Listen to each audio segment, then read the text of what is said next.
14 de mayo del 2021, y qué bueno que nos hemos reunido para que la estudiante Loida Olmeda Coto pueda compartir su defensa de tesis en maestría en divinidad.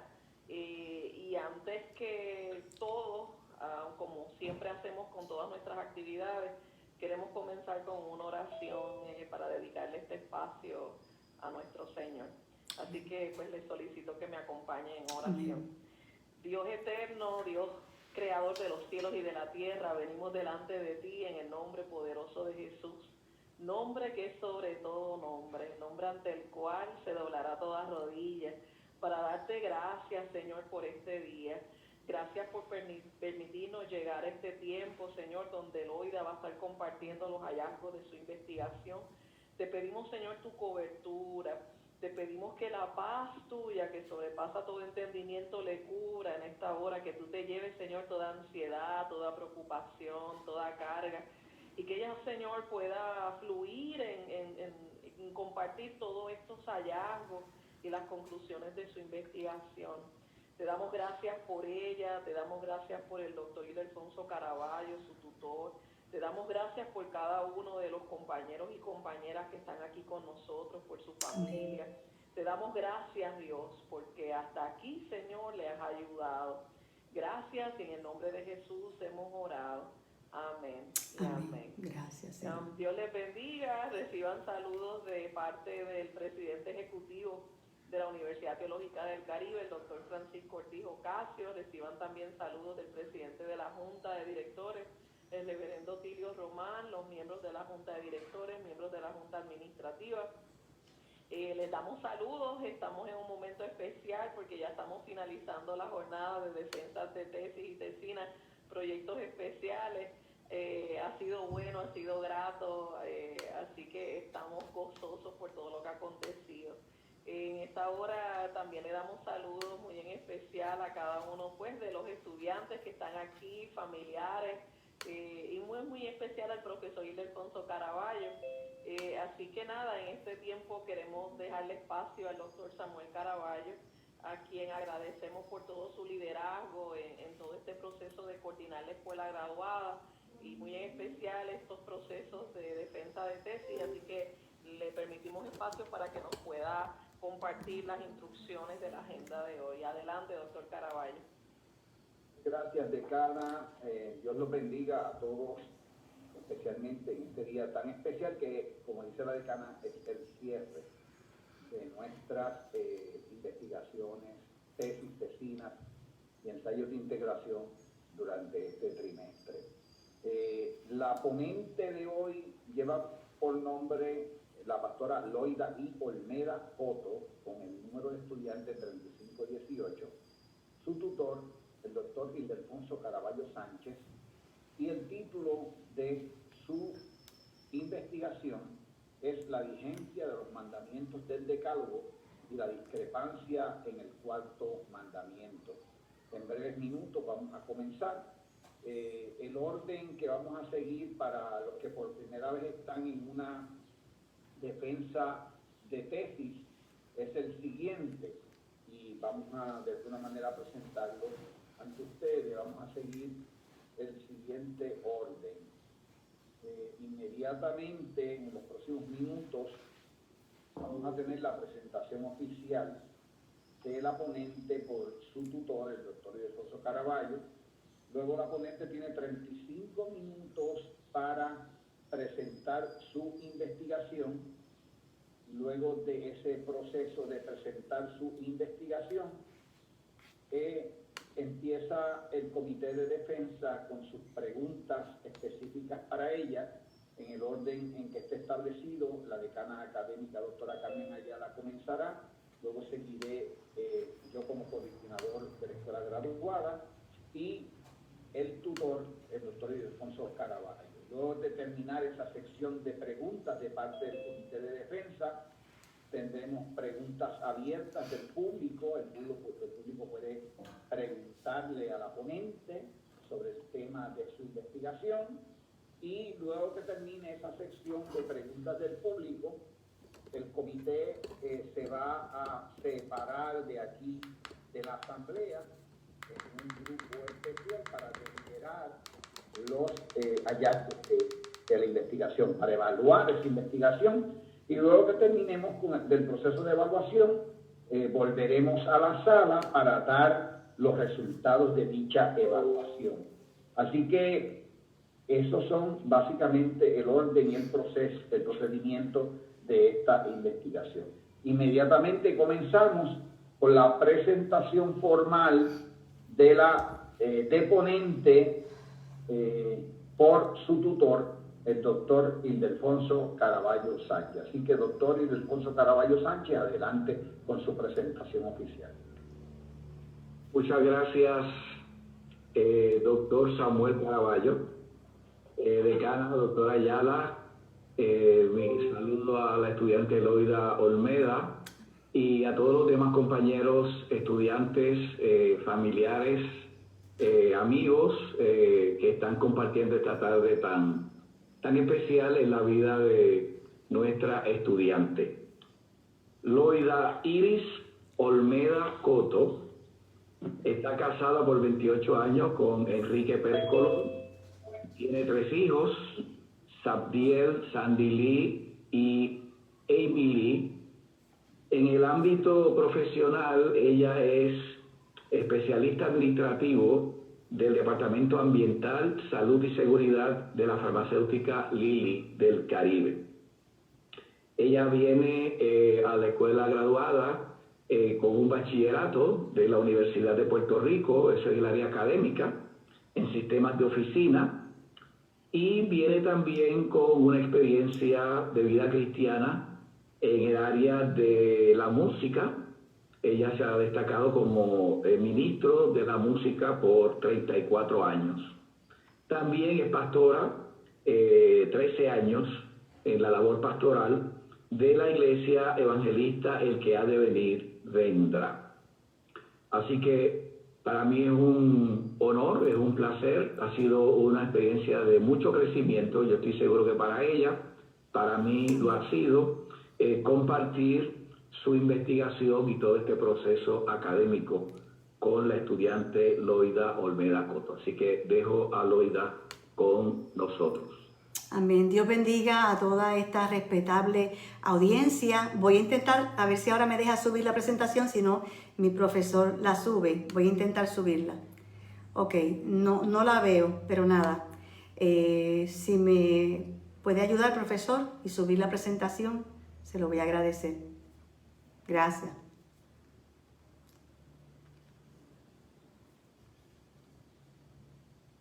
Si la puede poner ampliarla, ¿se puede? Sí, está ampliada. Ok, está bien. En primer lugar, ¿verdad? Yo quiero agradecer a Dios, quien me ha fortalecido en todo este tiempo, a mi familia, mi esposo, mis hijos, mis padres por su paciencia, a la Iglesia Evangelista El que ha de venir vendrá Inc. y todo el liderato por su apoyo y comprensión en todo este tiempo, al profesor, el doctor Samuel Caraballo, por haberme brindado la ayuda para poder entrar a la Universidad Teológica del Caribe, al profesor, el doctor Ildefonso Caraballo Sánchez, quien fue mi mentor en la preparación de mi tesis. Estas últimas 2 semanas fueron cruciales y él fue de verdad un apoyo tremendo en la instrucción para que esto fuera posible. A todos mis profesores, quienes me proveyeron conocimiento y herramientas para la correcta interpretación bíblica. Y finalmente, y no menos importante, quiero también agradecer a mi jefa, la señora Damaris Carmona, por su flexibilidad durante estas últimas 2 semanas. El título de mi defensa es La vigencia de los mandamientos del Decálogo y la discrepancia. Se oye un ruido. Ok, la vigencia de los mandamientos del Decálogo y la discrepancia existente con el 4º mandamiento. ¿Puedes pasarla? Vamos a comenzar con los antecedentes del problema. El 4º mandamiento es un tema debatido por los pasados siglos. Desde mi nacimiento fui llevada a la Iglesia Evangélica Pentecostal, donde nunca se mencionó ni se enseñó sobre el por qué la iglesia de nuestro tiempo entiende que ya no es necesario obedecer el cuarto mandamiento del Decálogo. Es en el momento que dejamos de ser niños y crecemos, que anhelamos conocer más de Dios y nos hacemos preguntas. Miles de cristianos todavía en nuestro siglo se formulan la pregunta: ¿debe la iglesia guardar el sábado? Ante esa pregunta, la respuesta que predomina es que Jesús es nuestro reposo, por lo cual no tenemos que guardarlo. Pero, ¿será cierto esa teología sobre el cuarto mandamiento? ¿Es cierto que por no obedecer el cuarto mandamiento no seremos enjuiciados? ¿Será cierto que Cristo es el reposo? Se ha ofrecido citas bíblicas para defender la no observancia del día de reposo semanal, y una de las principales es Colosenses 2, del 16 al 17, que dice: por tanto, nadie os juzgue en comida o en bebida, o en cuanto a días de fiesta, luna nueva o días de reposo, todo lo cual es sombra de lo que ha de venir, pero el cuerpo es de Cristo. Alan Clark, teólogo y erudito metodista británico, comenta que el día de reposo se considera un tipo y todo tipo es completamente vigente hasta que venga a efectuarse lo que tipifica. Clark finaliza diciendo: pero la cosa representada por el día de reposo es aquel descanso en la gloria que queda para el pueblo de Dios. De modo que la obligación moral del día de reposo ha de continuar hasta que el tiempo sea absorbido por la eternidad.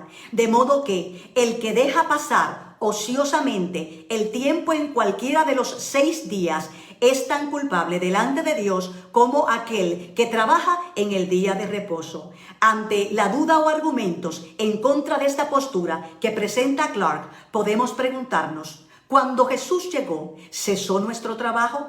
La respuesta la sabemos todos. Nuestro trabajo no ha acabado. Seguimos trabajando, y el más arduo trabajo que tenemos es el espiritual.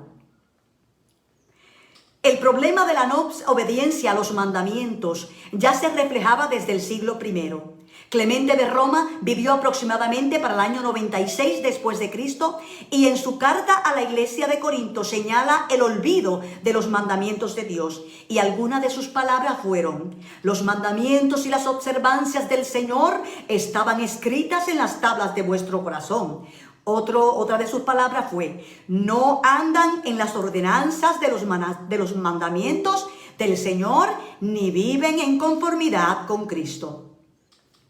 La revelación de Dios sobre lo que ocurrió en el principio de la creación señala claramente que Dios bendijo y santificó el 7º día. Cuando se santifica o consagra una persona o cosa, esta es puesta aparte para el servicio a Dios. No se santifica o consagra con otro motivo, sino para dedicarlo a Dios. Quiero presentar en los términos principales de esta investigación, que son, ¿verdad?, los verbos reposar, bendecir y santificar. Comencemos con reposar. Es un verbo hebreo, ¿verdad? Shabbat es un verbo hebreo que significa cesar, desistir. En el vocablo árabe es abata y significa interceptar, interrumpir. La doble bet tiene una fuerza intensiva implicando cesación completa o hacer cesar. No da la idea de relajamiento ni descanso, sino de cesación de actividad. El verbo barak quiere decir alabar, engrandecer, ensalzar a alguien, colmar de bienes a alguien o hacer que prospere, o invocar en favor de alguien o de algo la bendición divina. El verbo santificar viene de la palabra ¿verdad?, santo. En hebreo es kadesh y en griego hagiazo, que también se traduce como consagrar y dedicar. El diccionario enciclopédico de Biblia y Teología define la palabra como un acto ritual o ceremonia por el que se aparta a una persona o un lugar para la adoración y el servicio a Dios.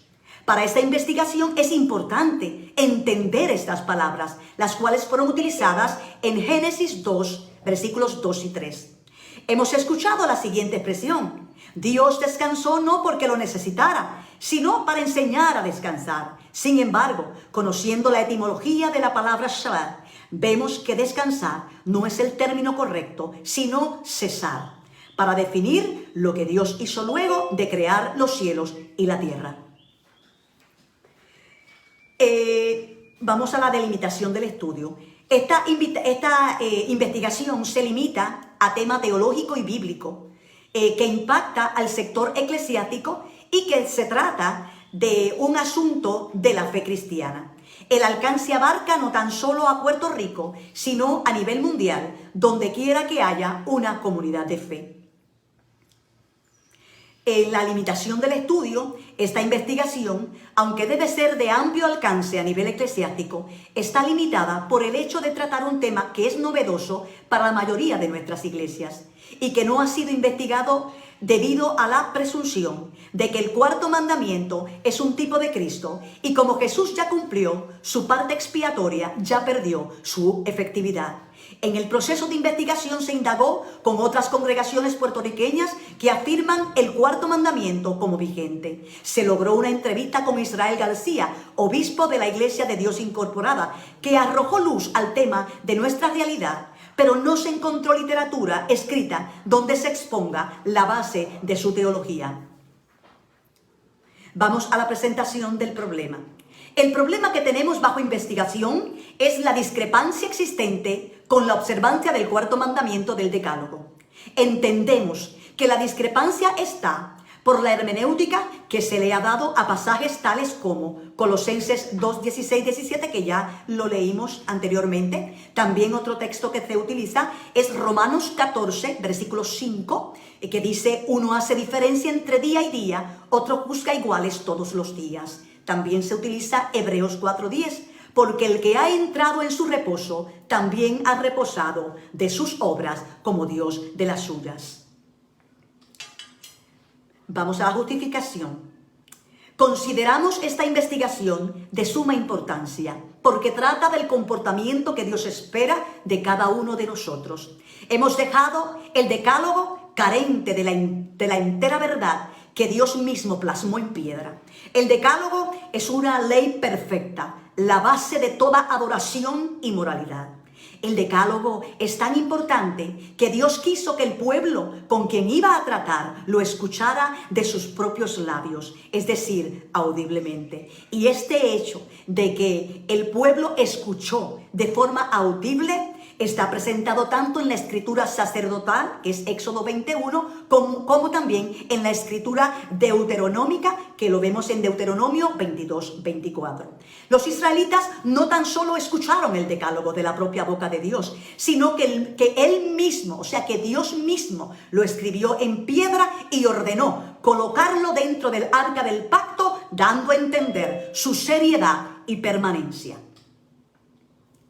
Hubo unas palabras de Jesús que me hicieron temblar y creo que a todo aquel que reconoce que Jesús es el Verbo de Dios debe también temblar y temer. Son las palabras que encontramos en Mateo 7 del 21 al 23. No todo el que me dice Señor, Señor, entrará en el reino de los cielos, sino el que hace la voluntad de mi Padre, que está en el reino, que está en los cielos, perdón. Muchos me dirán en aquel día, Señor, Señor, ¿no profetizamos en tu nombre y en tu nombre echamos fuera demonios y en tu nombre hicimos muchos milagros? Y entonces les declararé, nunca os conocí, apartados de mí, hacedores de maldad. La expresión hacedores de maldad no es la más cerca a lo que Jesús dijo. Aunque maldad es pecado y pecado es transgredir la ley de Dios, la palabra griega utilizada es anomía, que es un sustantivo acusativo singular. La misma está compuesta del prefijo an, la cual expresa negación, y del sustantivo masculino nomos, que significa ley. Si estudiamos la etimología de la palabra anomía, la misma quiere decir falta de ley, desprecio de las leyes. Vamos a las preguntas de investigación. La pregunta principal de esta investigación es: ¿cuál es la posición de la Biblia con respecto al cuarto mandamiento? Y las otras preguntas de investigación, preguntas guías que tenemos son: ¿qué expresiones hizo Jesús acerca de la Torá? ¿Qué dijo Jesús acerca del cuarto mandamiento? ¿A cuáles días de reposo se refería Pablo? cuando escribió a los colosenses. Vamos a entrar ahora en el marco teórico. La Biblia y los documentos históricos contienen datos suficientes que demuestran que todos los mandamientos de Dios deben ser obedecidos. Sin embargo, hay una evidente discrepancia con el cuarto mandamiento del Decálogo. Observemos lo que Jesús afirmó. Porque de cierto os digo que hasta que pasen el cielo y la tierra, ni una jota, ni una tilde pasará de la ley hasta que todo se haya cumplido. De manera que cualquiera que quebrante uno de estos mandamientos muy pequeños y así enseña a los hombres, muy pequeño será llamado en el reino de los cielos. Mas cualquiera que los haga y los enseñe, este será llamado grande en el reino de los cielos. Vemos que Jesús está utilizando una letra que es la más pequeña del alfabeto griego, ¿verdad? Y está usando también una tilde, que es una queraía, que esto es de los adornitos que tienen las letras. Así que ese aspecto tan pequeño de la ley, Jesús dijo que no pasará, que todo se ha de cumplir. Vamos a entrar ahora a la exégesis de Colosenses, capítulo 2, en vista de que es el pasaje principal que se utiliza para argumentar contra la no observancia del cuarto mandamiento.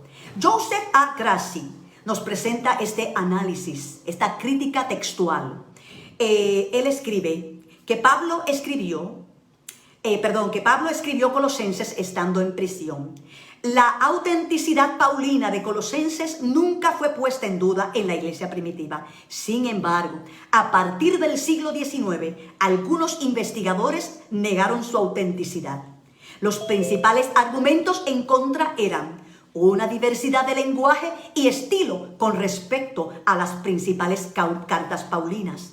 Número 2, un desarrollo teológico mayor que en las cartas principales. Por ejemplo, una escatología más elaborada, el concepto del Cristo cósmico, la noción del cuerpo con Cristo como cabeza, una mitigación de la esperanza escatológica y la insistencia en la posesión en esperanza.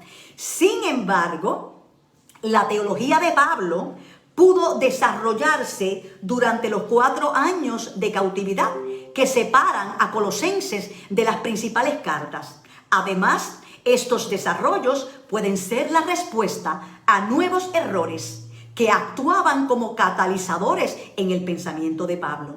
El número 3, el carácter gnóstico de la herejía, puesto que el gnosticismo es, en su desarrollo, un fenómeno del siglo II. Sin embargo, la mayoría de los investigadores está de acuerdo en que Colosenses va dirigida contra una forma incipiente de gnosticismo que encaja bien en el panorama del siglo I.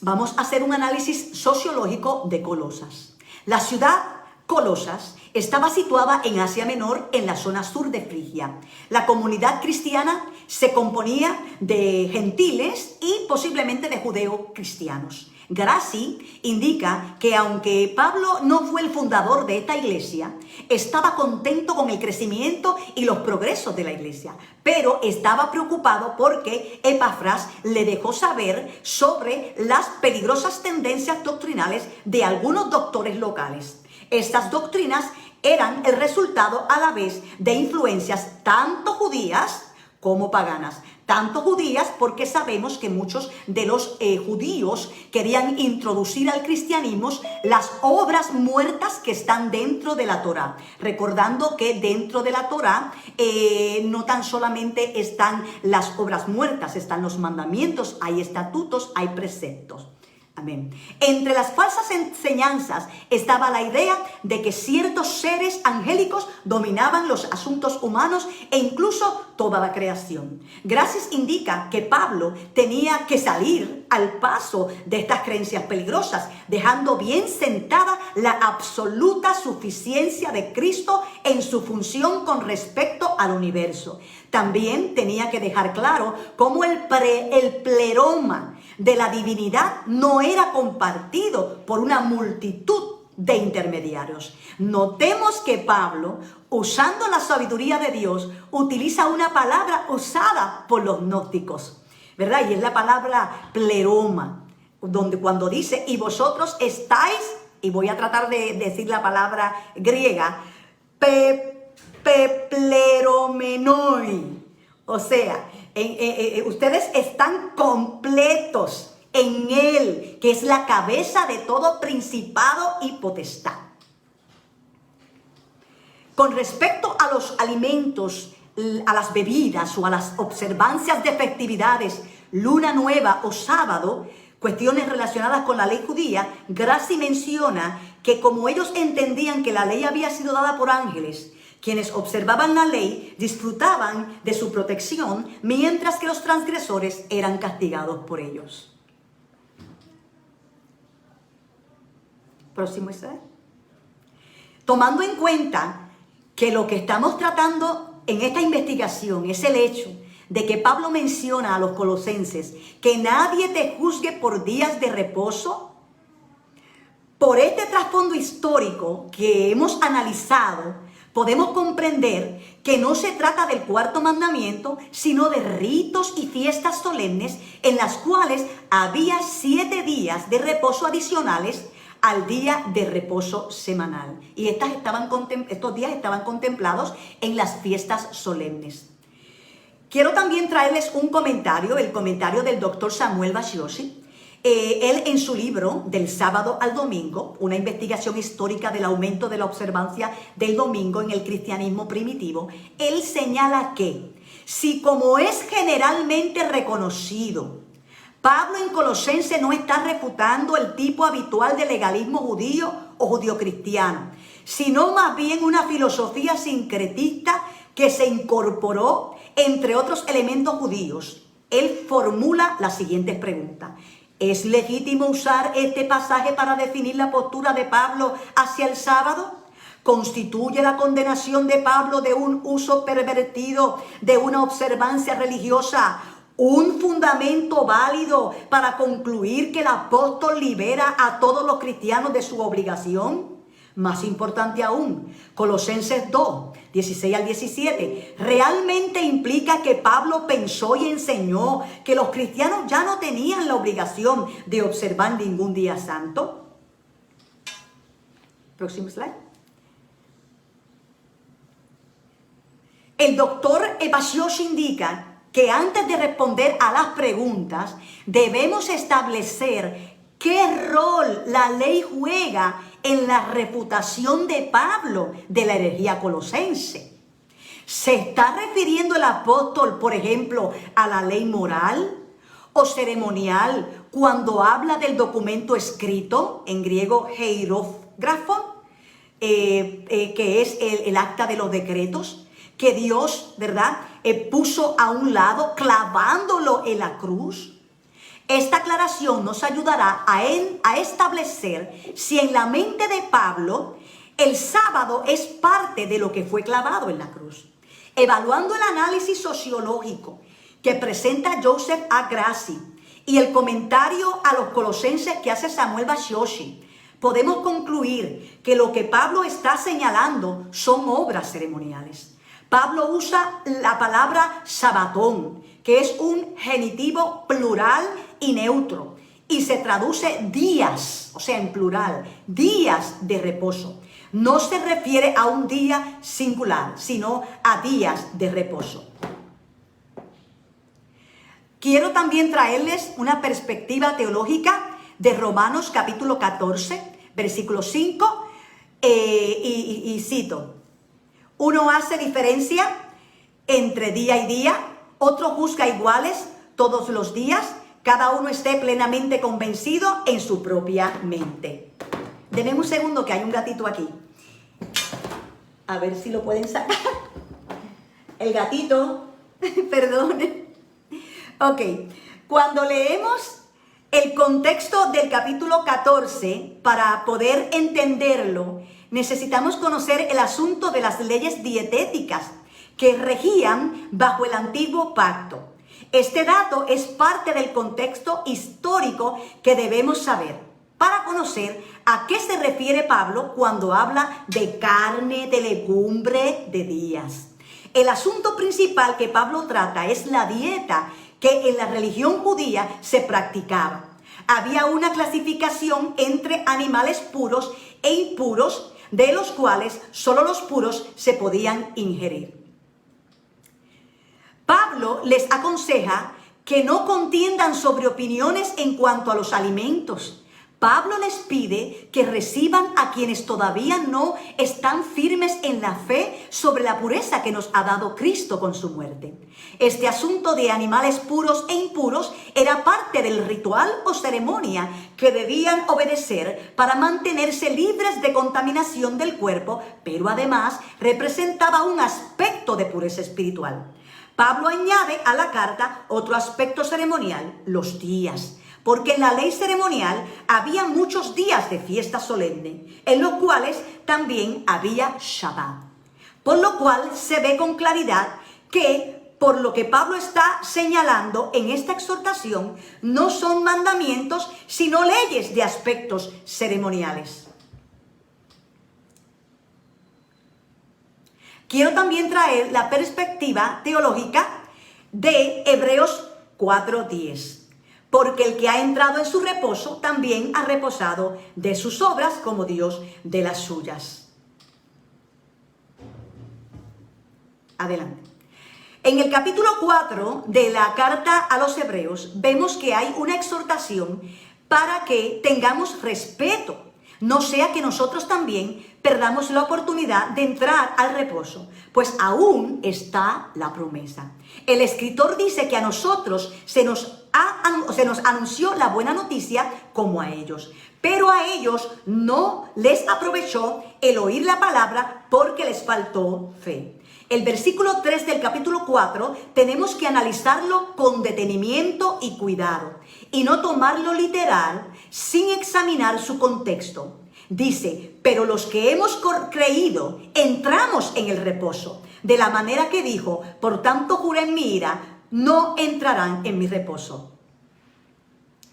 La frase entramos en el reposo no puede tomarse literal, como les dije anteriormente, sino como una esperanza, porque en este momento los que hemos creído la buena noticia no hemos entrado de forma literal a ese reposo, pues el acuerdo nuevo incluye perseverar hasta el fin. F. Bruce, en su libro The New International Commentary and the New Testament, comenta que el reposo reservado para el pueblo de Dios se llama apropiadamente un descanso sabático. Él indica que cuando Dios completó su obra de creación, reposó. Así que su pueblo, después de completar su servicio en la tierra, entrará en su reposo. Él hace la pregunta, ¿qué es entonces este descanso sabático que les espera? Evidentemente es una experiencia que no disfrutan en su vida mortal presente, aunque les pertenece como herencia y por fe pueden vivir su beneficio aquí y ahora.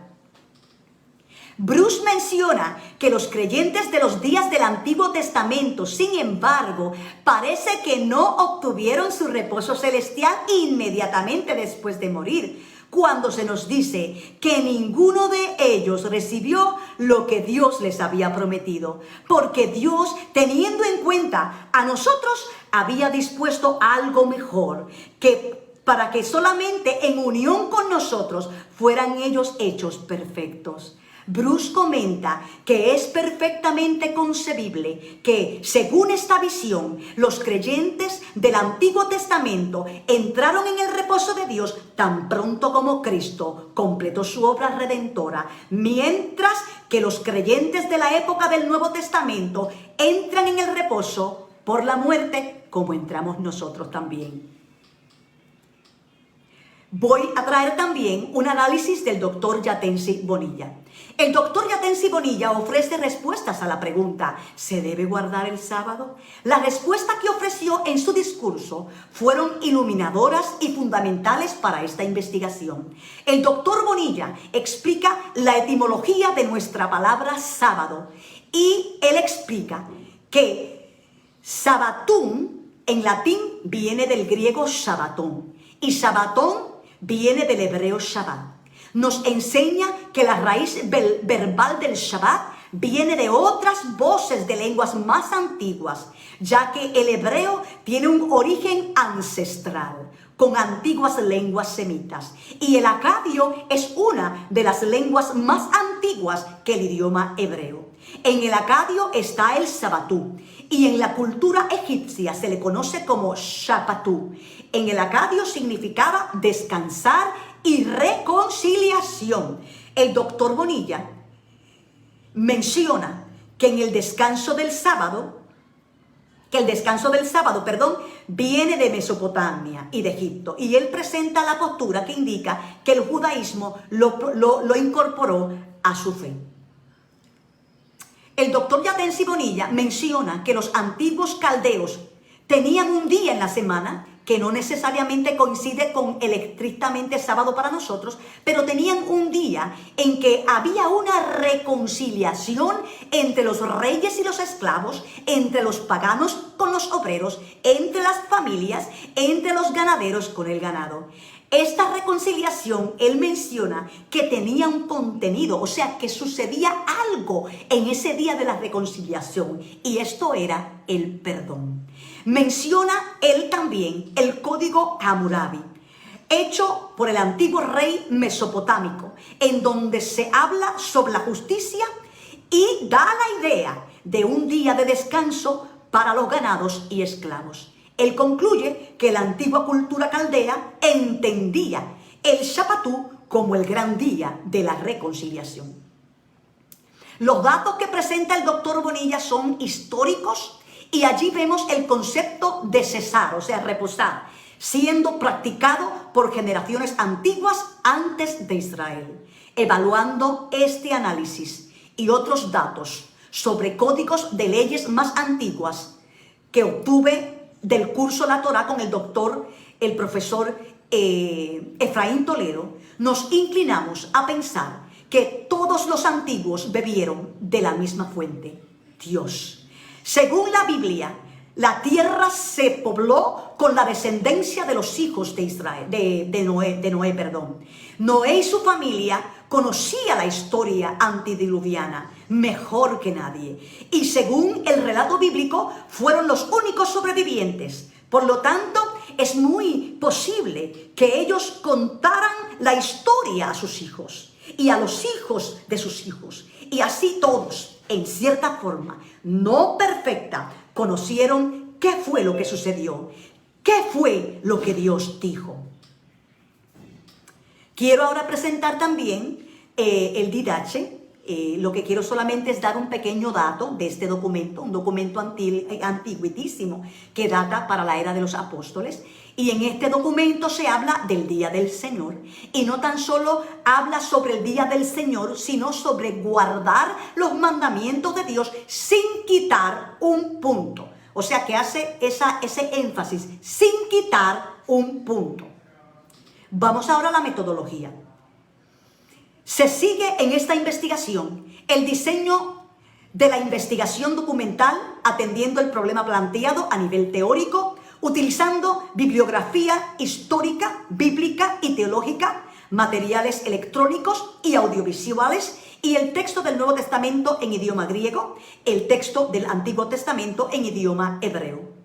El doctor Cornelio Hickman escribió: la sola escritura mantiene que la Biblia es la autoridad máxima para la interpretación.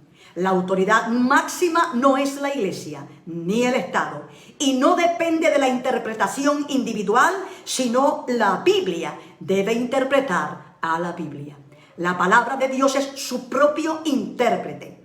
Hay que interpretar la palabra con la palabra. La Biblia es la mejor y máxima intérprete de la Biblia.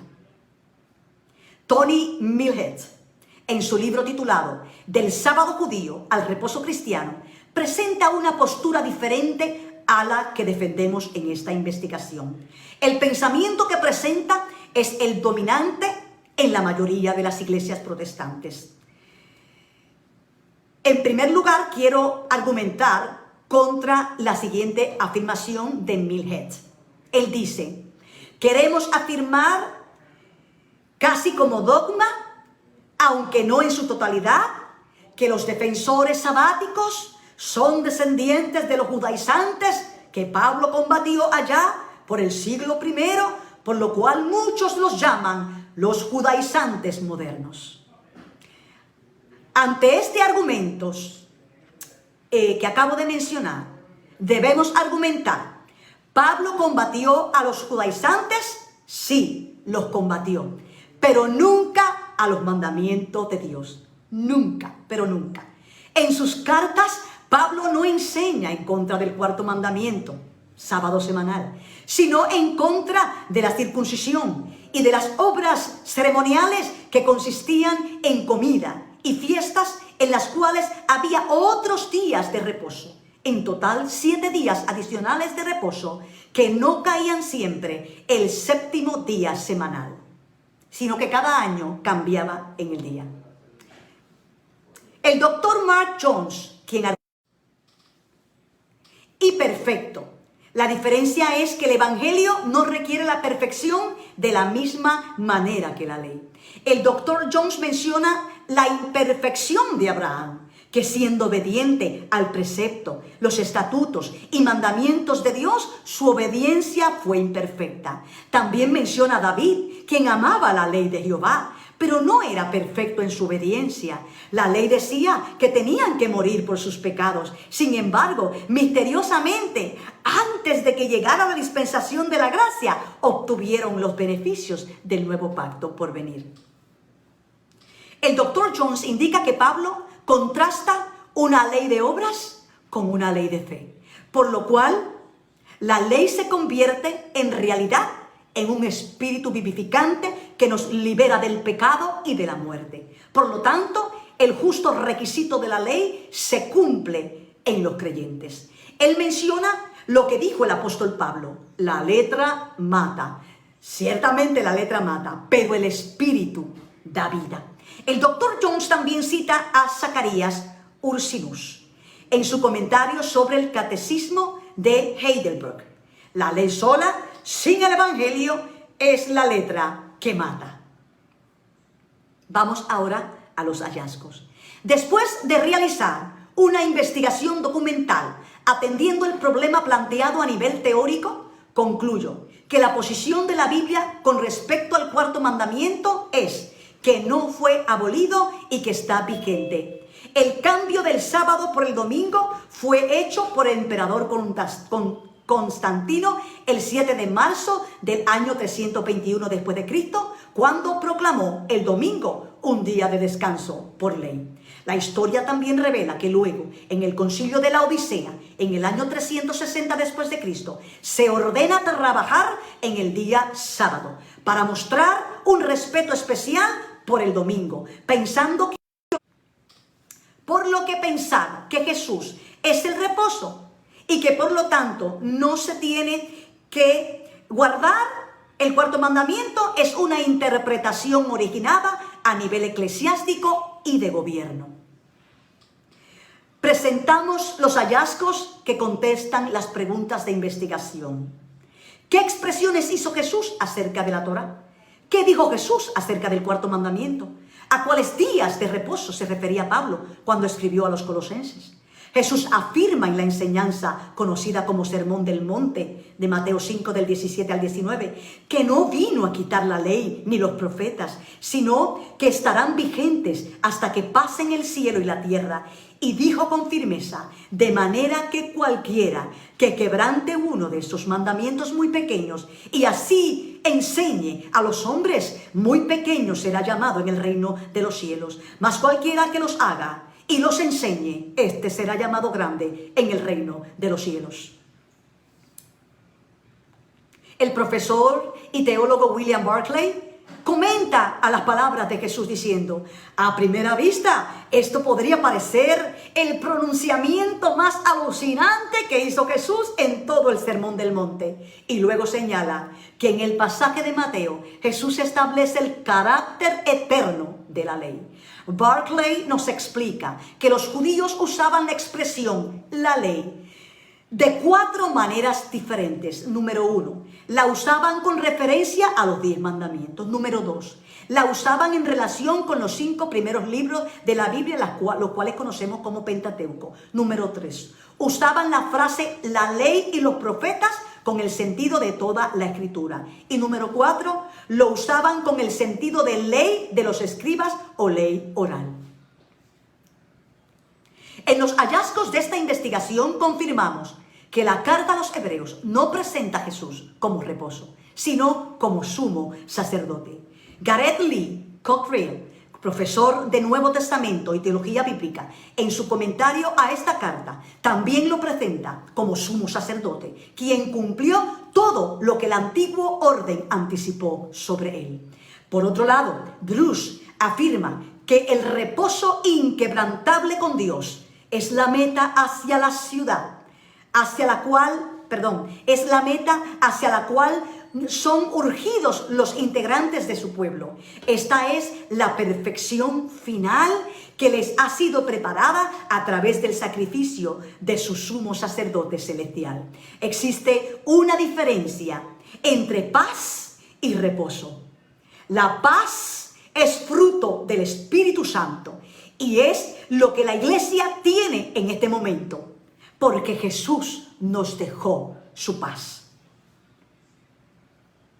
En los hallazgos también encontramos que la palabra sabatón está mal traducida. La han traducido como primer día de la semana. En el libro de Hechos, capítulo 20, versículo 7 dice: el primer día de la semana, reunidos los discípulos para partir el pan, Pablo enseñaba. Y luego vemos, cuando vamos al hebreo, ¿verdad? Vemos que la palabra utilizada fue sabatón. En la primera carta a los Corintios, capítulo 16, versículo 2, vemos que se vuelve a traducir sabatón como primer día de la semana. Algunos señalan que este cambio se debe a la influencia del latín sobre nuestras tradiciones en español. Conclusiones. Uno de los principios de la interpretación lo quiero repetir en esta conclusión, y es la del doctor Cornelio Hickman, y es la siguiente: la Biblia es la mejor y máxima intérprete de la Biblia. El nuevo mandamiento que Jesús nos dio muestra una forma perfecta de amar al prójimo y establece un amor más comprometido, pues al ser reforzado el amor que debemos temer, y quiero recordar el nuevo mandamiento que Jesús estableció, y fue que nos amáramos los unos a los otros como Él nos ha amado. En la ley de Moisés dice: ámense cada uno de vosotros como se aman a ustedes mismos. Recuerden lo que dijo Pablo: el que ama al prójimo ha cumplido la ley. Cabe recordar las palabras de Jesús una vez termina el sermón del monte: pero cualquiera que me oye estas palabras y no las hace, le compararé a un hombre insensato que edificó su casa sobre la arena. Y descendió lluvia y vinieron ríos y soplaron vientos y dieron con ímpetu contra aquella casa, y cayó, y fue grande su ruina. Si Martín Lutero no se hubiera levantado contra el imperio eclesiástico, todavía estuviéramos pagando por los pecados que ya Cristo pagó. Implicaciones. Al concluir esta investigación documental, se delinearon las siguientes implicaciones para la ética cristiana, ya que somos llamados cristianos por seguir a Cristo. Y seguir a Cristo implica guardar sus mandamientos y enseñanzas. Para la teología, ya que debe ser evaluada y desaprendiendo todo un sistema impuesto por el imperio eclesiástico para redirigirnos a lo que verdaderamente dice la Biblia. Para la interpretación bíblica, ya que ante tanta evidencia debemos volver al libro sagrado. Para la metodología educacional a nivel universitario, ya que esta enseñanza debe ser primeramente transmitida a los hermanos que se preparan para el ministerio. Para los maestros de la escuela bíblica, ya que deben ser instruidos y desarrollados en esta verdad bíblica. Para la misión de la iglesia, ya que la misión de la iglesia es, desde un principio, buscar al pecador para educarlo con la palabra que santifica. Las recomendaciones son las siguientes. Para las iglesias se recomienda que los líderes conciliares se reúnan para analizar estos hallazgos, de modo que puedan diseñar un plan para instruir a la feligresía en la observancia de todos los mandamientos de Dios. Para las universidades teológicas, se recomienda a las universidades teológicas que desarrollen un curso que puede llamarse La Ley de Dios Hoy, donde se analice y explique a la luz de toda escritura toda la enseñanza que atañe a la ley de Dios. Para futuras investigaciones, porque hay mucha evidencia que confirma los resultados de esta investigación. Sin embargo, no se profundizó en muchos otros detalles que fueron dichos por los profetas sobre la obediencia de la ley de Dios, aún en el milenio. Por lo cual, es un tema que puede tratarse en investigaciones futuras para reforzar la ley de Dios y todo lo que implica y sugiere para nuestra vida espiritual. En las referencias bibliográficas quiero resaltar las más relevantes, y es la del doctor Samuel Bashoshi, la de William Barclay, la del doctor Yatensi Bonilla, la del doctor Raymond Brown, la del doctor F.F. Bruce, también destacar la del doctor Donald Carson, la de también Pedro Chico González, la de Adam Clark y la de Joseph A. Grassi. Muchísimas gracias por haber atendido esta defensa. Queda ante ustedes. Gracias, Loida. Verdaderamente que he estado sorprendida por toda la información. Me pareció fenomenal el que hayas traído pues el análisis desde la crítica textual, el análisis histórico, la perspectiva teológica, la perspectiva sociológica, y verdaderamente que todavía estoy digiriendo la información que nos has planteado. Algo que mientras te escuchaba y leía la información que colocaba, me puso a pensar, ¿por qué entonces Jesús en ciertos momentos no observó el sábado? ¿Cómo encaja eso con tus planteamientos? Sí, gracias por la pregunta. Jesús siempre observó el sábado. Lo que pasa es que los escribas y fariseos habían añadido cargas a este mandamiento, las cuales no están contempladas en la Torá, sino en lo que se conoce como el Talmud, la Mishnah, las discusiones que ellos hacían para ver de qué manera se podía respetar mejor ese día. Pero Jesús nunca violó el sábado, porque sanar a una persona no es violar el sábado, sino es hacer la voluntad de Dios. En ese día realmente es que lo estamos viendo con las implicaciones que nos han enseñado por lo que se ha dicho de lo que decían los escribas, que no puedes hacer esto, que no puedes prender fuego, que no puedes caminar cierta cantidad de tiempo, pero toda esa información no está precisamente en la Torá. Jesús, por lo tanto, vino a darle la verdadera interpretación a la ley perfecta de su Padre. Jesús fue un fiel obediente de la ley de su Padre, y de hecho él mismo afirmó esto, diciendo: yo obedezco los mandamientos de mi Padre, y por eso es que mi Padre me ama. Cuando mencionas que hay posibilidades de futuras investigaciones y hay temas que no pudiste profundizar, ¿pudieras comentar o compartir sobre alguno que pues te llamó la atención, que quizás pudieras continuar más adelante indagando al respecto? Sí, me impresionó mucho en esta investigación el hecho de que los profetas y las palabras proféticas, el Señor mismo dijo, no pasarán. Todo lo que los profetas hablaron es voz de Dios hasta que venga la consumación de los tiempos. Ellos hablaron del cumplimiento de la ley en el milenio. Hablaron de hecho, que esto es algo que por eso dije hay que investigar, porque no entré en esa profundidad, porque es amplio. Pero ellos aún hablan de sacrificios en el milenio. Pero obviamente el sacrificio como tal nunca ha sido lo que nos liberta a nosotros del pecado. Siempre estas obras sacrificiales fueron sombra de lo verdadero, siempre. Y lo serán. Y me imagino, ¿verdad? Cuando si se entra a esta investigación, entiendo que entonces en ese milenio será presentado como aquello que no podemos olvidar, aquello que hizo el Señor.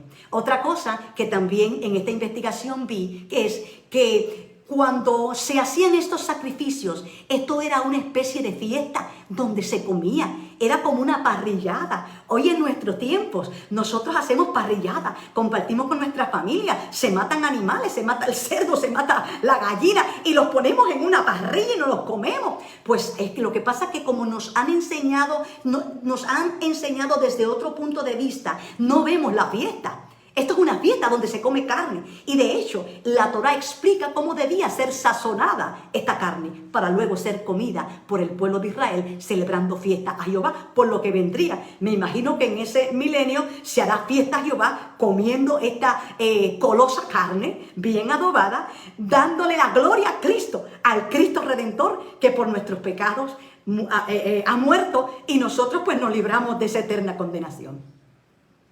Mi última pregunta, y es más bien para beneficio de otros estudiantes tesistas que están aquí acompañándonos. ¿Cómo fue tu proceso para poder llegar a estas conclusiones en términos de cómo fue que lo hiciste? ¿Cuál fue tu procedimiento? Aunque sí, sabemos que es una tesis documental, ¿cómo fue que lo hiciste? O sea, ¿cómo preparé la tesis o cómo escogí el tema? No, ¿cómo lo hice?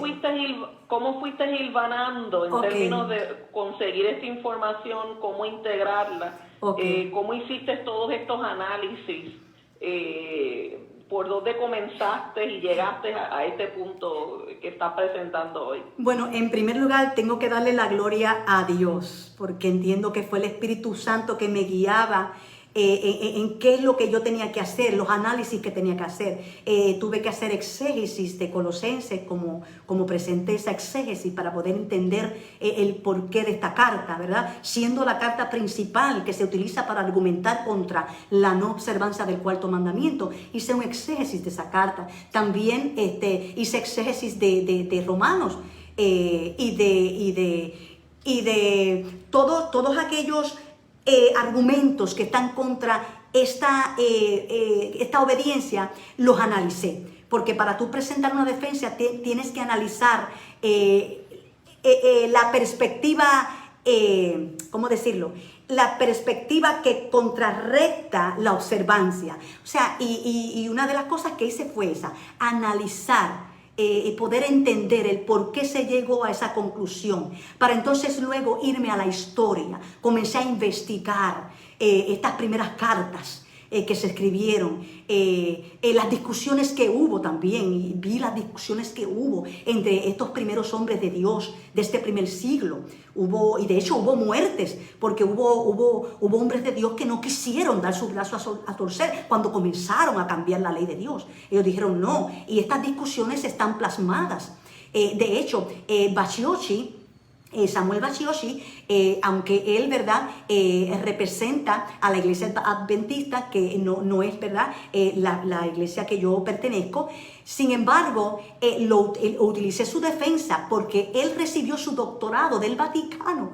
O sea, él estuvo, según su tesis doctoral y la información sobre él estuvo 5 años investigando en la biblioteca del Vaticano todos los elementos de todo lo que ocurrió cuando comenzaron a trastocar la ley de Dios. Así que me fui sobre todos esos documentos, analizando también la tesis doctoral de Samuel Bachioshi. En términos y esto es mi último comentario, entre las exégesis que hiciste mencionaste pues diferentes cartas. ¿Hiciste alguna exégesis de alguna porción de los evangelios o no? Sí, hice exégesis como tal, buscando la crítica textual y el análisis sociológico en sí no lo hice, sino que entré al texto bíblico e hice un análisis teológico. Okay. Gracias. No tengo más preguntas, así que gracias por la oportunidad. le paso la parte al doctor Samuel Caraballo. Gracias. Dios te bendiga mucho, Loida, nuevamente, Gracias. ¿verdad? Y agradecemos el esfuerzo que has hecho, ¿verdad?, por presentar tu investigación en esta tarde, así que eso lo agradecemos. Yo tengo varias preguntas, quizás para aclarar algunos puntos en términos del proceso investigativo que hiciste. Cuando hablaste del planteamiento, o por lo menos los antecedentes del problema, mencionaste a Adam Clarke. Y a mí me parece interesante que hayas mencionado a Adam Clarke, porque cuando miremos el pensamiento de Adam Clarke habla del día de reposo, pero más que del día de reposo, más que del sábado, habla de lo que significa el sábado. Entonces, la pregunta mía inmediata es, cuando tú hablas del sábado, ¿estás hablando del sábado en términos nominales, del sábado como el séptimo día, o estás hablando del significado del sábado en términos de que se preserva? Por ejemplo, si lo que tú dices es que hoy hay que guardar el sábado, o tú estás diciendo que lo que significa el sábado hay que mantenerlo dentro de la mentalidad de la iglesia y dentro de la fe cristiana. Explícame eso, porque el pensamiento de Adam Clarke yo lo conozco y va en esa línea segunda que te digo. Ok, siendo que el sábado, como él menciona, es un tipo, ¿cómo le puedo decir? Es una clase de tipo, el sábado es una clase de tipo, y por eso es que pienso yo que lo han adjudicado a Jesús. Entiendo que mientras no se cumpla ese tipo, que no venga lo que significa ese tipo, que es la eternidad con nuestro Señor, entiendo que nosotros como iglesia debemos separar ese día que Dios santificó desde el principio de la creación, para dedicarlo al Señor. No sé si me estoy explicando, le estoy contestando la pregunta. Porque Adam Clarke presenta el sábado como el tipo, pero de la eternidad, no el tipo de Cristo. No sé si copió la idea. ¿Sí? Sí, por eso, porque para él el sábado no es el día, sino lo que representa el sábado. Es decir, el concepto del sábado, la representación del sábado es una cosa, y otra cosa es el que se observe literalmente el sábado como día de reposo. O sea, que eso es lo que yo quiero clarificar, hacia dónde tú te diriges, hacia que se guarde el sábado como práctica gráficamente, o tú estás hablando que se guarde el significado del sábado. No, yo estoy planteando, ¿verdad?, en vista de que él plantea el significado del sábado, porque él está planteando, como usted dice, el significado del sábado, pero la iglesia, como no ha sucedido la eternidad, debe entonces separar el día que Dios indicó desde la creación y no otro día. Porque lo que estamos viendo es que hubo un cambio, porque a principio de la iglesia no era así. A principio la iglesia seguía los mandamientos, porque nosotros, ¿verdad?, no, por ser iglesia, no tenemos la autoridad para decir, ok, Dios santificó, y expliqué a principio de la tesis, que el séptimo día fue el día que Dios santificó, pero nosotros vamos a escoger el día que querramos, porque lo que importa es que vamos a dedicar algún otro día. Y lo que yo estoy exponiendo es que no es el día que nosotros pensamos que se debe separar, que es el día que Dios bendijo, porque no podemos cambiarlo.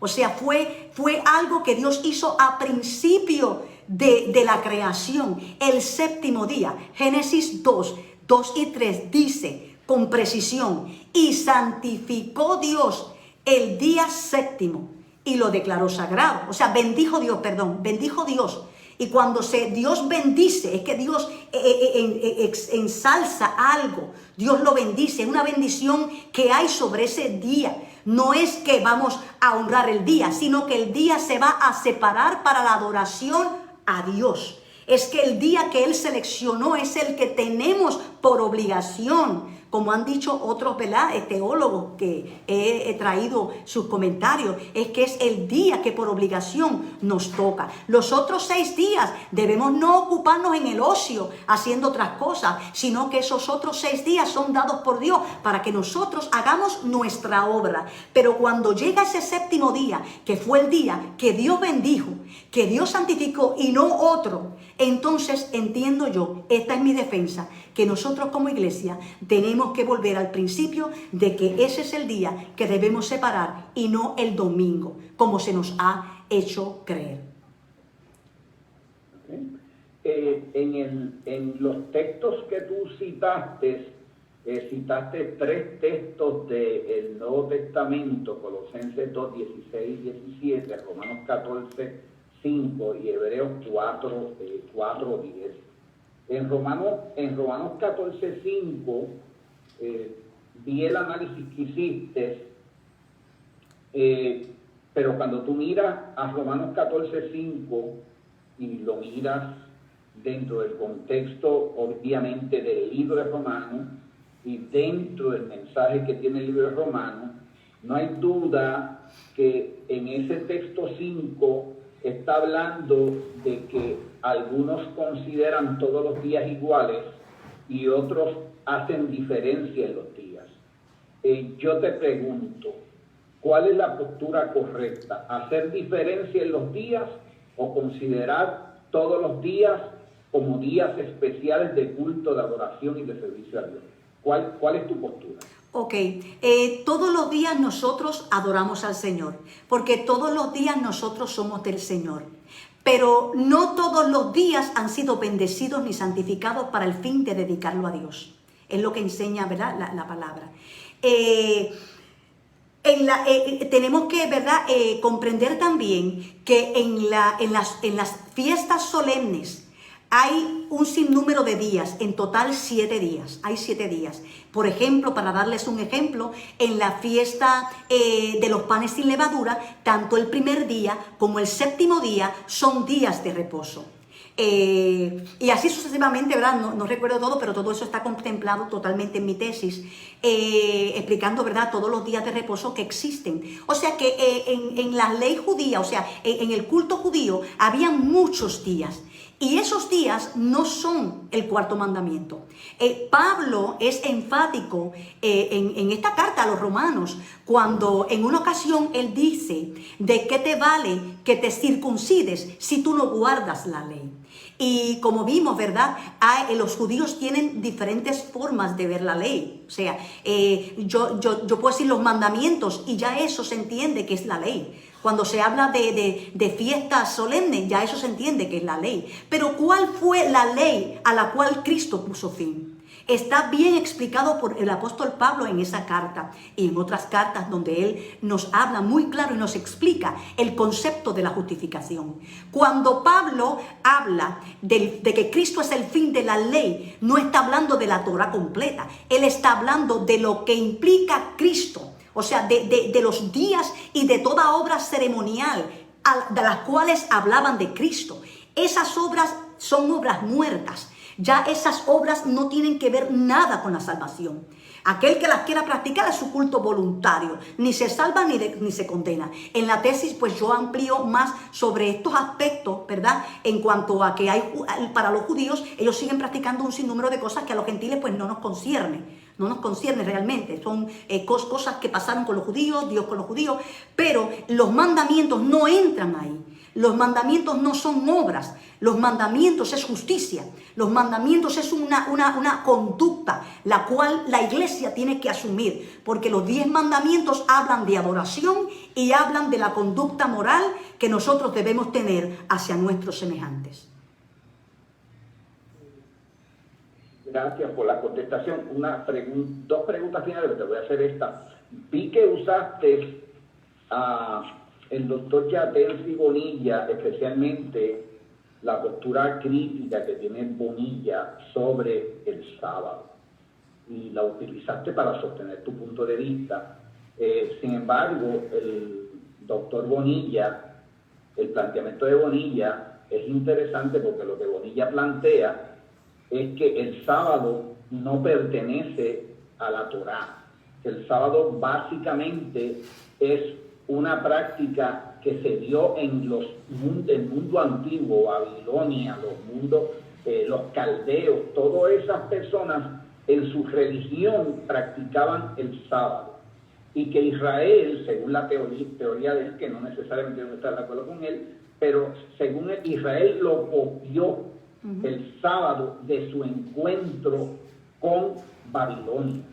Y veo que tú lo utilizas a él para sostener tu punto. Sin embargo, lo que él dice es contrario a lo que tú dices. Él lo que está diciendo es que todo lo contrario. El sábado no es parte, la Torá lo copia. Es decir, lo que hace Israel fue copiarse de Babilonia ese día del sábado.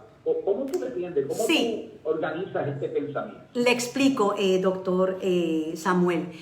Utilicé este dato porque lo veo importante, entendiendo que, y aún la presento que él pone la postura como si Israel se hubiera copiado. Lo presento, él da esa postura. Pero yo estoy colocando el dato de que este concepto de reposo, de cese, de alto, que es otra de las palabras que se utiliza, de alto, en ese día, es un concepto, y lo traje porque él lo citó, es un concepto antiguo. Ahora, la postura a la cual, como usted está indicando, se inclina el profesor Yatensi, es la postura de un supuesto, porque eso no es un hecho, eso es un supuesto, de que los israelitas, de quien adoptaron el descanso, fue de Babilonia, pero eso no es un hecho. Yo me baso en lo que dice la palabra. La palabra del Señor dice que Dios se le apareció a el pueblo de Israel en el monte Sinaí y Dios habló aquellas 10 palabras. O sea, yo me inclino a la fe de creer que Dios habló. Pongo la postura. ¿Por qué? Porque Dios ha hablado desde siempre. O sea, esto no es un invento de los israelitas, no es un invento de este pueblo judío. Es que Dios sí ha hablado desde la antigüedad. O sea, todos han bebido de una fuente. Lo que sucede es que los antiguos, como declara la palabra del Señor, se olvidaron de Dios. Y como dice Pablo, comenzaron a adorar a las criaturas antes que al Creador. Y que es verdad, y comenzaron entonces a pensar que ellos eran los dioses, a hacerse dioses ellos mismos. Y fíjese que yo veo algo particular en los códices antiguos, que aunque tienen una gran similitud, y yo me inclino a pensar que es que todos bebieron de la misma fuente, pero tiene una gran similitud a las leyes dadas a los israelitas, una gran similitud. ¿Por qué? Porque ellos conocían esas leyes. Por eso es que yo presento a Noé, porque a Noé y sus hijos son los únicos sobrevivientes, son los únicos que podían decir a los hijos de sus hijos, qué fue lo que pasó en la antigüedad, en el principio, porque esta gente vivía muchos años antes, y yo lo creo, ¿verdad? Yo lo creo que vivía muchos años antes. Así que tanto los sumerios, los acadios, los egipcios, los chinos, ellos sabían este concepto. ¿Por qué? ¿De dónde salió este concepto?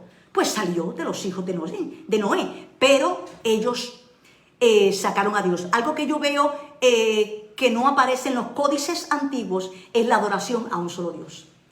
Y por eso fue que yo presenté solo como dato, de que esta es un concepto antiguo, igual a nuestro Dios, que es eterno. Dios es eterno y este concepto para nosotros es antiguo, muy antiguo. Finalmente, y te lo agradezco la contestación sincera que estás teniendo. Gracias. Una pregunta que quiero que me la contestes con mucha sinceridad. Y básicamente esa pregunta que te voy a hacer ahora tiene que ver conmigo realmente, con mi pensamiento, ¿no? Es una pregunta.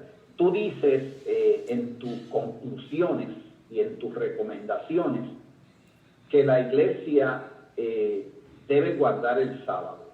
¿Qué tú piensas sobre la iglesia que no guarda el sábado? ¿Cuál es tu postura sobre aquellas iglesias que, como yo, no guardamos el sábado? ¿Qué tú piensas de nosotros? ¿Qué tú piensas de esa iglesia? Pienso que les ha pasado lo mismo que a mí. Nacimos en este sistema donde el imperio es quien ha dicho qué es lo que hay que hacer. Yo no dudo del amor que todos ustedes sienten por el Señor.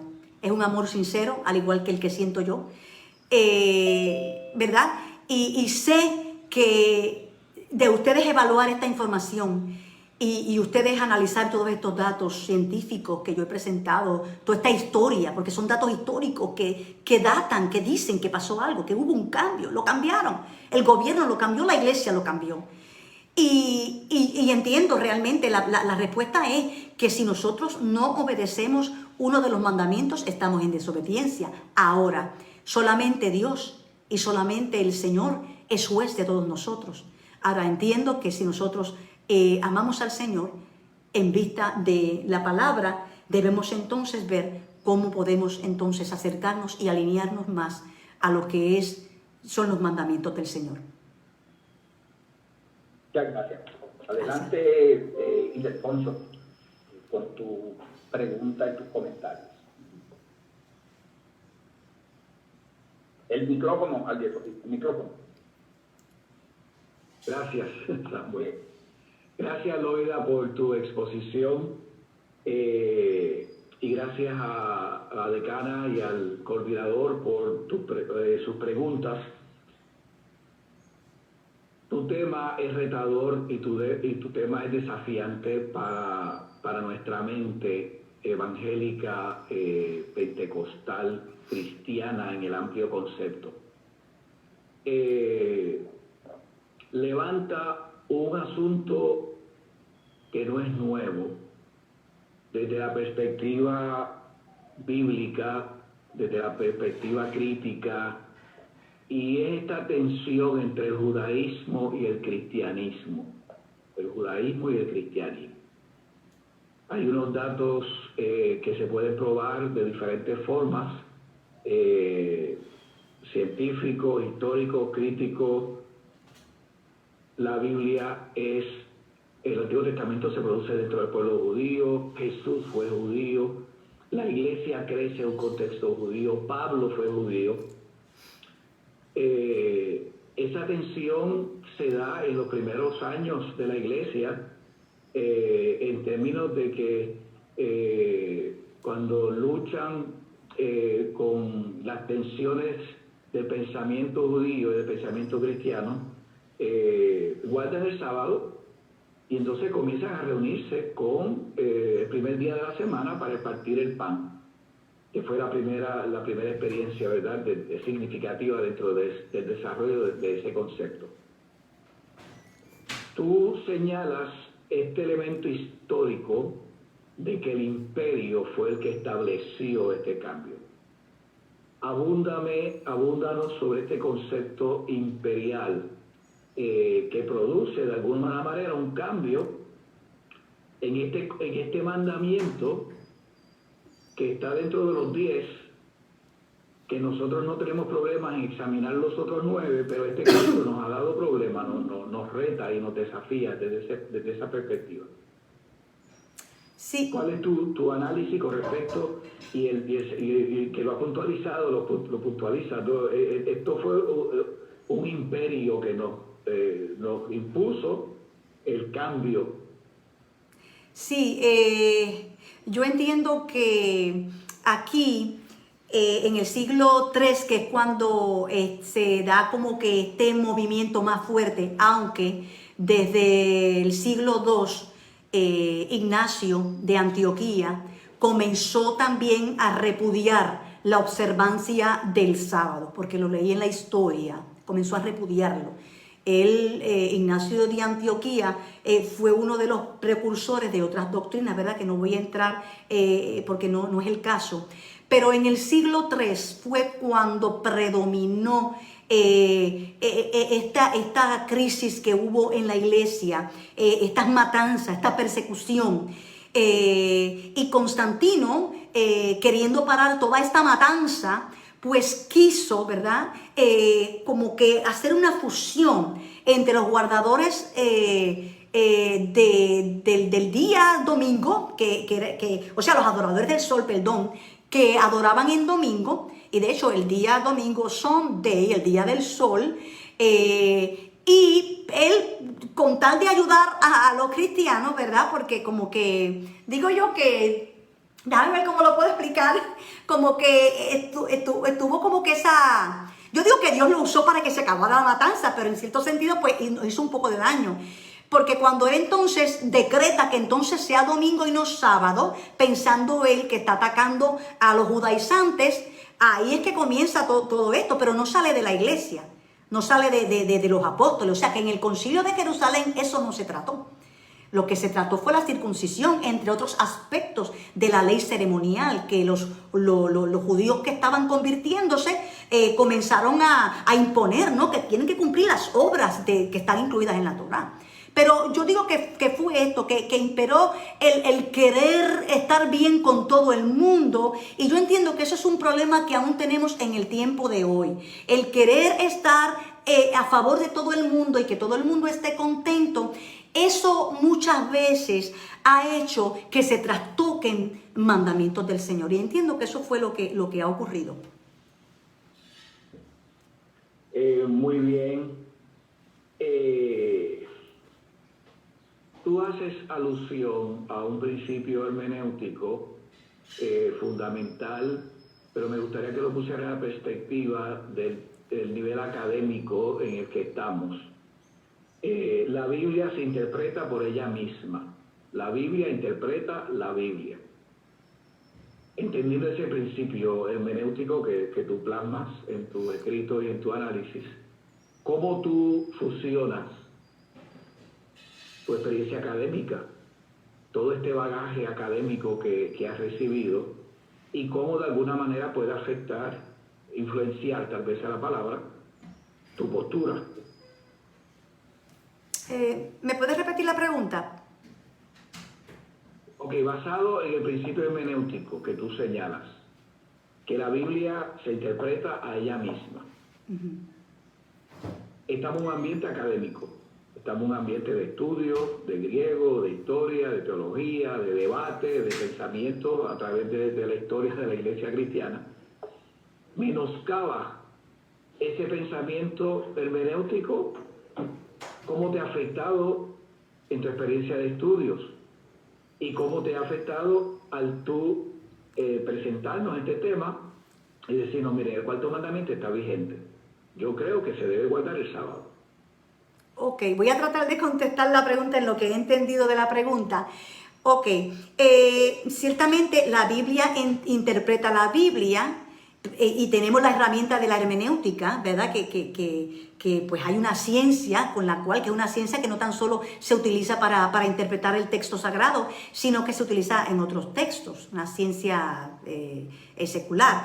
Pero yo entiendo que cuando se dice que la Biblia interpreta la Biblia, es que no nos podemos ir a otros escritos, quizás, déjame ver un ejemplo, para confirmar que Jesús dice que no se quebrante uno de los mandamientos. O sea, que yo no puedo buscar otro escrito que me diga, o sea, si hay otro escrito que me dice, Jesús, aunque dijo que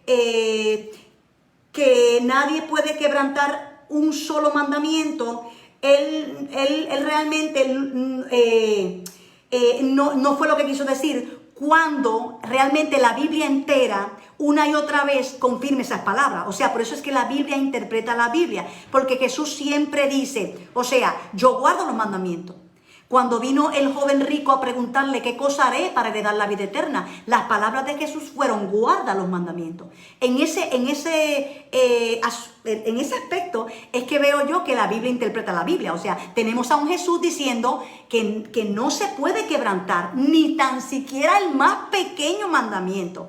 Y entonces la Biblia interpreta la Biblia porque vemos que es consistente el que Jesús diga, guarden los mandamientos, en que los apóstoles digan, guarden los mandamientos, como señalé ahorita a Pablo. Pablo es una de las personas que enfatiza que la ley de Dios es santa, que la ley de Dios es pura.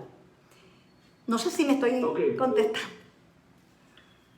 Sí te entiendo, entiendo tu respuesta, pero interesantemente nos están diciendo que la hermenéutica es una ciencia. Y una ciencia con todos los elementos críticos de idioma, de historia. O sea, no sé si mi pregunta no es lo suficientemente clara, pero o sea, ¿cómo tú relacionas que la Biblia se interprete a ella misma, pero estudiamos griego, estudiamos hebreo, estudiamos historia?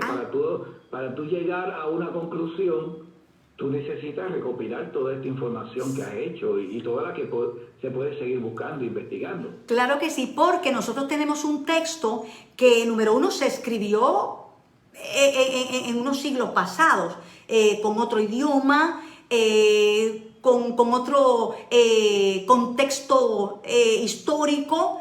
Por lo tanto, que aunque la Biblia interpreta la Biblia, es necesario que vayamos a la historia, al contexto histórico, y para eso necesitamos las herramientas.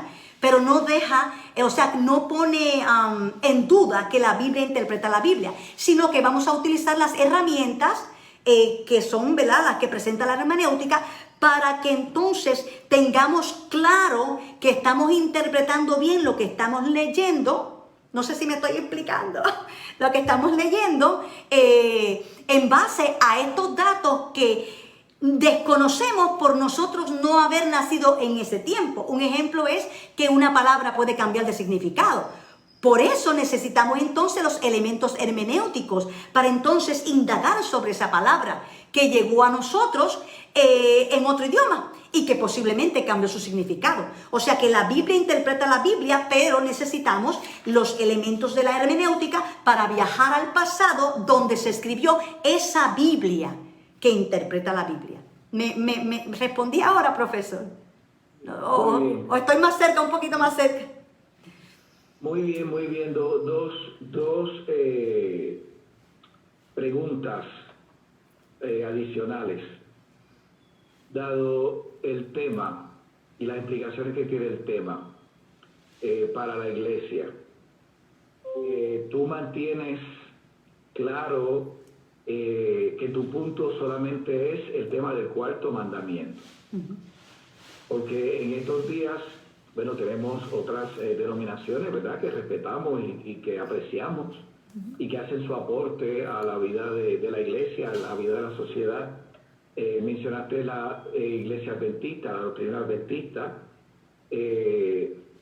Periódicamente y periódicamente en estos últimos años se han levantado movimientos que, como tú y yo hemos dialogado, tratan de judaizar la iglesia, judaizar la iglesia. No sé si puede haber otras expresiones, ¿verdad? Pero en el siglo XXI colocar sobre la iglesia conceptos que son judíos desde esa perspectiva. ¿Cómo tú puedes mantener ese diálogo en este contexto y si te estás inclinando a una de esas dos vertientes, ¿no? Sí, no, yo sigo siendo evangélica, pentecostal, protestante. Tengo las mismas creencias que cuando nací en la iglesia evangélica. De hecho, de niña pertenecía a la iglesia Mission Board de niña. Y sigo creyendo lo mismo, sigo creyendo en el rapto, sigo creyendo en toda esta teología que se predica, ¿verdad?, en nuestro movimiento, teoría del infierno, del lago de fuego, teoría del milenio, todo esto, teología del milenio. Sigo creyendo todo esto igual. Lo único que estoy cambiando es en la obediencia al cuarto mandamiento y no es algo, o sea, no es judaizar, o sea, yo no creo, porque yo entiendo que también hay otros movimientos que se están levantando que indican que nosotros somos judíos, pero no, esa no es la postura que yo presento aquí. Nosotros no somos judíos, la iglesia no es judía. De hecho, los judíos que se convierten a Cristo, aunque son judíos y tienen unas promesas en la parte judía, y estas cosas yo las abundo un poquito más en la tesis, ¿verdad? Porque hay unos aspectos de la Torah en sí, de todos estos elementos que Dios prometió a Israel, que tienen que ver con ellos, no con nosotros. Y entiendo que cuando un judío se convierte a Cristo, pues entonces está la promesa hecha a Abraham y también está la promesa hecha a la iglesia. Nosotros no somos iglesia, yo soy iglesia, yo no soy judía. Cuando yo me convierto a Cristo, yo no me convierto en judía, ni en israelita, mucho menos. Ninguna de esas prácticas, ni obras ceremoniales, ni nada de eso, están incluidas en lo que yo estoy presentando. Yo solamente presento que los 10 mandamientos es palabra de Dios, que la Biblia no señala que hubo alguna intervención de parte de Dios que dijera que ya eso quedó como que ya no se necesita ser observado. Y de hecho, es que también entiendo que muchas personas lo ven bajo o en la perspectiva de que lo que se le ha dicho, no puedes hacer esto, no puedes hacer aquello, no puedes hacer lo otro, pero realmente la Torah no dice eso. Es que yo entiendo que es la instrucción que se nos ha dado. Que esto, que el otro, no, eso no. La Torah es amplia, la Torah no fue echada al zafacón. Lo único que la Biblia señala en el mismo Colosenses, capítulo 2, que lo que Jesús abolió, o sea, fue abolido, fue el acta de los decretos. Decretos en la Torah son los juicios emitidos. O sea, cuando alguien adulteraba o cometía o violaba un mandamiento, pues había un decreto. Ese decreto decía que tenía que ser apedreado. Pues eso fue abolido en la cruz del Calvario. Ahora, el nuevo pacto tiene un decreto. Lo que pasa es que ahora mismo nosotros estamos en la gracia. Y en la gracia yo puedo fallarle al Señor y no me van a matar. ¿Entiendes? No va a venir el pastor y me va a apedrear a mí. ¿Por qué? Porque estoy ¿en qué? En la gracia. En la gracia, pero vendrá un día en que el mismo Jesús dijo que cuando Él dijo, yo no te condeno, mis palabras te condenan, porque en aquel día lo que nos va a juzgar a aquellos, ¿verdad? Que pues no logren, o sea, no sean fieles a Dios, porque realmente el nuevo pacto implica ser fiel hasta la muerte. ¿Ser fiel a qué? A esos mandamientos de orden de adoración y de moral, porque el cristiano es moral. Ya no es porque lo estamos leyendo en un libro, es que esa moral se introdujo en nuestro corazón. Esa es la diferencia del antiguo pacto y del nuevo pacto. Pero no presento una postura judaizante y no creo en nada de lo que se está enseñando, ¿verdad? De que nosotros somos judíos o pasamos a ser judíos. No sé si hablé de más, pero bueno. Finalmente y brevemente, Loida, ¿qué herramientas te ha dado este proceso de estudio en la universidad para formar tu pensamiento bíblico, tu pensamiento teológico?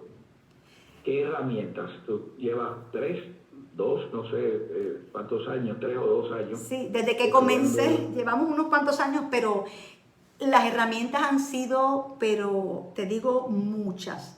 De hecho, aunque esto en sí, esta defensa que estoy haciendo, pues no fue que me la enseñó algún profesor, pero ustedes me enseñaron las herramientas. Yo adquirí las herramientas y yo obtuve también muchos conocimientos de mis profesores. Aquí está Samuel Caraballo, que obtuve muchos conocimientos de ellos, de Yatensi.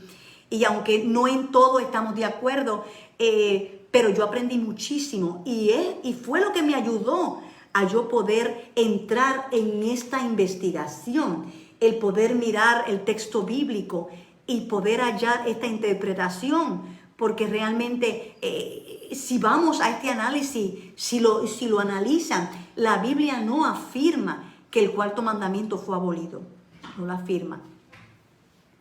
He recibido muchos beneficios de la Universidad Teológica del Caribe. Gracias. Amén. Oh, perdón, yo creo que ahora viene la oportunidad de alguien del público que quiera preguntar o comentar. Ahora es el momento, antes de pasar a la decana. Alguien que quiera hacer algún comentario del público presente, una pregunta para Loida.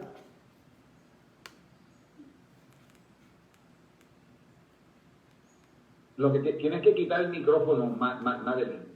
Aquí estoy, profesor. Ah, Gracias, felicito a la compañera. Yo quiero hacer un comentario porque actualmente terminé un curso de formación de líderes y en ese curso de formación de líderes estamos utilizando un libro de texto que tiene un capítulo o habla brevemente sobre el Sabbat como parte de, como líderes, tener una espiritualidad emocionalmente sana. Y el autor, en este capítulo, menciona el Sabbat como un periodo de 24 horas, que puede ser cualquier día de la semana. Y entonces, cuando yo estaba leyendo este capítulo, pues yo me confundí porque siempre tenía el concepto de que el Sabbat, ¿verdad? Según lo indica los 10 mandamientos, pues fue el día que Jesús descansó de su obra y que se practica pues mayormente sábado o domingo. Pero el autor aquí hace énfasis en que lo importante es uno dedicar esas 24 horas a ese descanso y a la realización de actividades como lo es el compartir en familia, el disfrutar de la naturaleza, el dar un paseo a un parque, el hacer ejercicio. Lo importante para este autor es que uno cese el trabajo, que uno cese lo que es estar en las redes sociales y que esas 24 horas pues uno renueve su fuerza para uno poder comenzar los demás días, pero hace énfasis en que ese periodo de 24 horas puede ser cualquier día de la semana.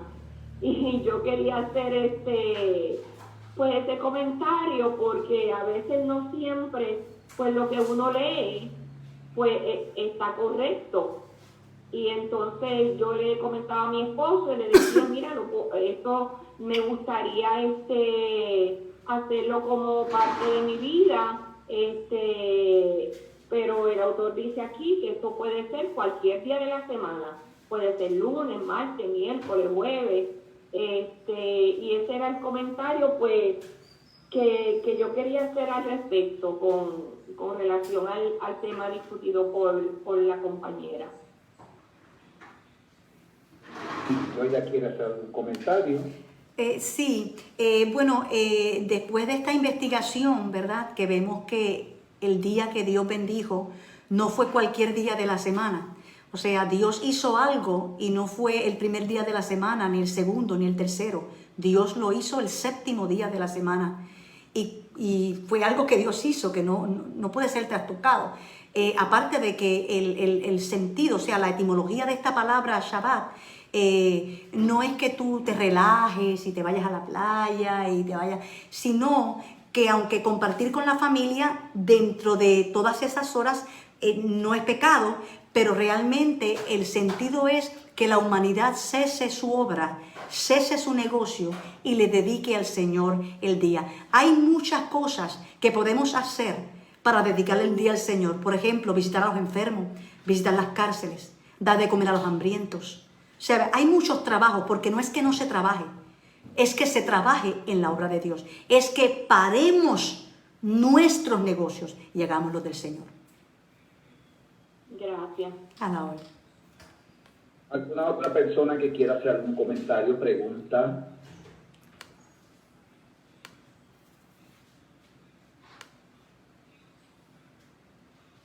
Si no hay ninguna otra pregunta, algún comentario, voy a pedir a la decana entonces que disponga del foro.